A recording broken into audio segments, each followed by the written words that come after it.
नमस्कार, शुभांगी किचनमध्ये तुमचं स्वागत आहे. मी शुभांगी. आज बनवणार आहे गावाकडचा झणझणीत मटणाचा रस्सा. एकदा खाल्ला की चव विसरणारच नाही. तर आज बनवूया झणझणीत मटणाचा रस्सा. तर त्यासाठी साहित्य आपण घेतलंय भाजलेला कांदा, लसूण, कोथिंबीर, आलं आणि खोबरं. मटण स्वच्छ धुवून हळद मीठ लावून 15 मिनिटं मुरत ठेवायचं.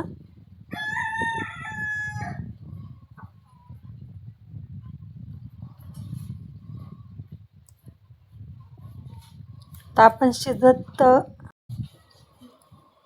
इथं लसूण, खोबरं, आलं, कोथिंबीर याचं वाटण करून घेतलंय.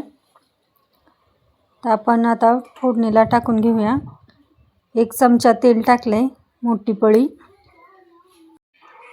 तेल तापून एक बारीक चिरलेला कांदा चांगला लाल होईपर्यंत भाजून घ्यायचा.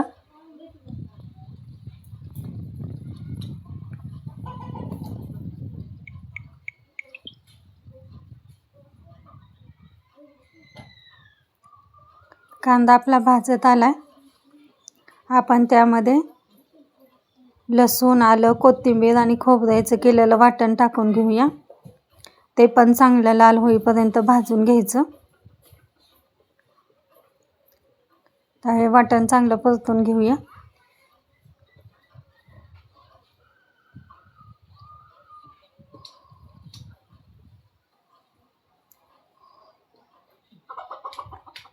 आता त्यामध्ये मटण मसाला घालून 5 मिनिटं परतून घेऊया.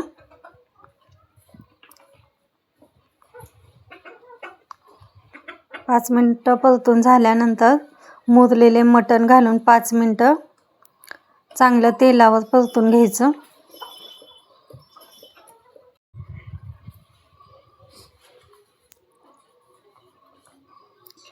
ते मटण टाकून परतून घ्यायचं चांगलं 5-10 मिनिटं.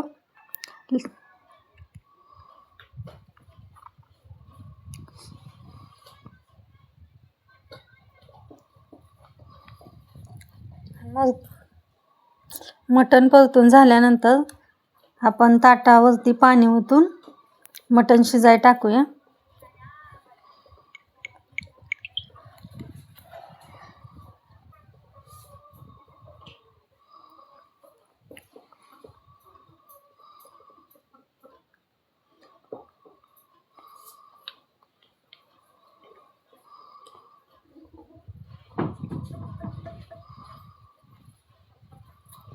ते मटणाला आता तेल सुटायला लागले. आपण हे एकदा मिक्स करून घेऊया.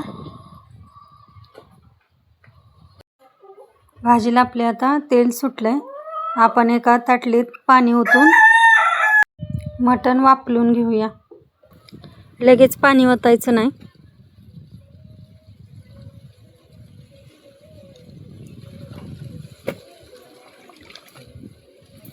तर आपण चेक करून घेऊया. त्यामध्ये आपण गरम केलेलं पाणी टाकून परत एकदा पाणी ओतून घ्यायचं आणि झाकण टाकून शिजवून घ्यायचं.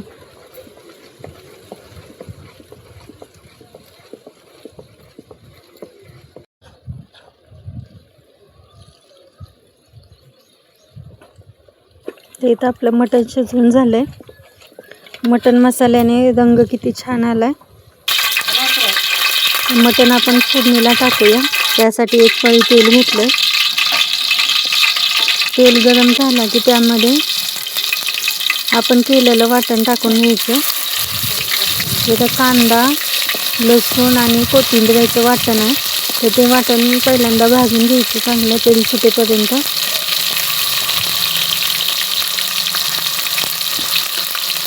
इथं वाटण आपण परतून घेऊया.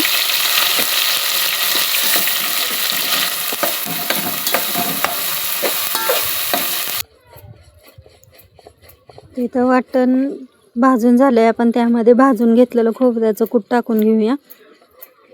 तर ते पण चांगलं तेल सुटेपर्यंत भाजून घ्यायचं.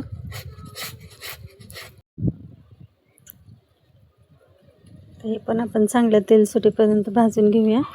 आणि त्यामध्ये तुम्हाला जेवढं तिखट लागत असेल तेवढं तिखट टाकून घ्या.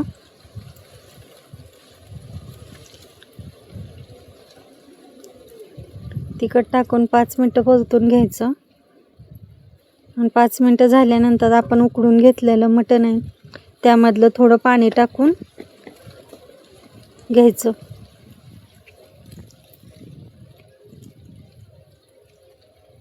हे पाणी टाकून आपण आणि 5 मिनटं परतून घ्यायचं.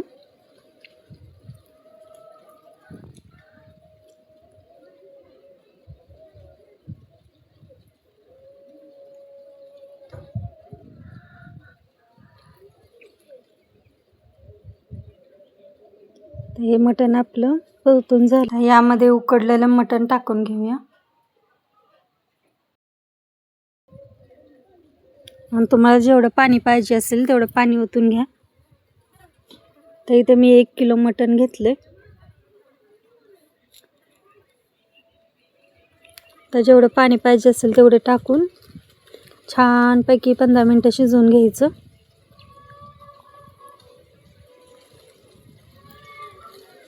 तर इथं तयार झालंय आपलं मटण.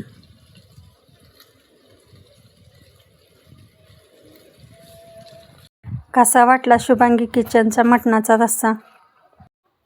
नक्की करून बघा आणि कमेंट करून सांगा. लाईक, शेअर आणि सबस्क्राईब करायला विसरू नका. आणि व्हिडिओ बघितल्याबद्दल धन्यवाद.